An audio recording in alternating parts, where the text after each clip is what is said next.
Welcome back to Father and Son Fix. In this video, we're going to show you how to replace the brake light switch on your Mercedes. This applies to a wide range of models, from the S-Class to the SL. Even the SLK uses a similar brake light switch. Now we're going to be showing you these steps on an E-Class. This is a 2005, and this is what the brake light switch looks like. It's a small piece, and it's going to go behind the brake pedal. Now here's a closer look at the switch. Bear in mind, there are different switches even within the same model, so it's important to check for the exact part number with your VIN. Here's a look at another one of the switches. This one has 2 plugs, whereas the switch we're going to be using has only 1. So be sure to check for your car. Now here is where the switch is located. You're going to have to get to behind the brake pedal, and to do that you're going to need to remove this panel, which has 3 Torx bolts, and there's a little plastic piece in the back. It's a Torx 25 we're going to use. And we're going to start here just removing those bolts. Your trim panel may be a little bit different, but the steps should be roughly the same.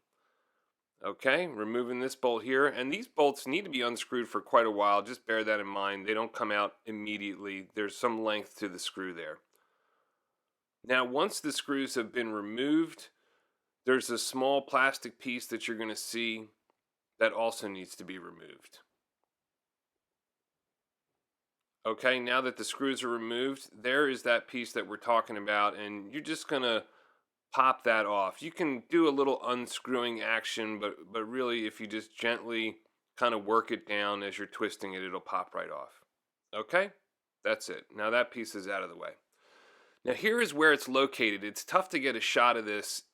As you lower this panel, behind the central gateway unit, or just above the brake pedal, there is the switch, and you can see top dead center there, that switch, and there's the connector for it right there. Okay, now here's a look at the switch, and yours may be different with 4 prongs. The important thing is when you're removing the switch, you're going to press the tab down and turn to the right.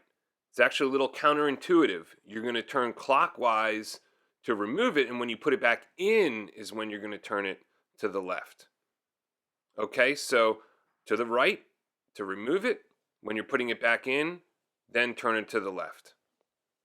Okay, and you can see there's keyed parts of the plastic that need to line up with the hole. All right, now here we are. We're going to disconnect the electrical connector.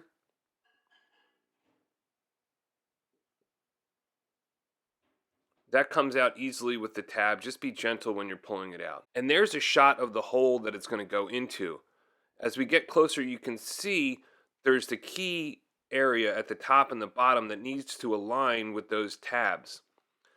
Here's something important as well. When you're installing it, and this is us showing you on the old switch, if it's depressed down, you're still going to get the error message. So the important thing is, before you install the switch, you're going to want to make sure that it's fully pulled out, and we're going to show you how to do that right here. So just make sure that your tab is fully pulled out, even for the new part, before you install it. Okay, that's a very important point so that you don't get the error message again. So when you're putting it back in, you're going to turn it to the left. Again, it's counterintuitive, but that's the way that it goes. You're going to have these tabs line up with the holes in the socket there. You're going to turn it to the left.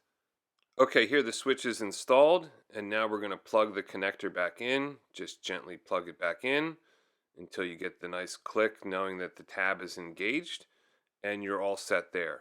Now you're going to put the panel back together. Of course, just putting those bolts back in, and if you need to, just push lightly to get the plastic to seat in line with the other trim panels. And of course, we have our little piece that's going to go back in the back there. And when you're putting it back in, same thing, just pop it back into place, or you can turn it slightly as you're pushing it up into place, and that'll secure it. We hope this helps you. Leave a comment down below to let us know which vehicle you replaced your brake light switch on. Thanks for watching, and have a great day.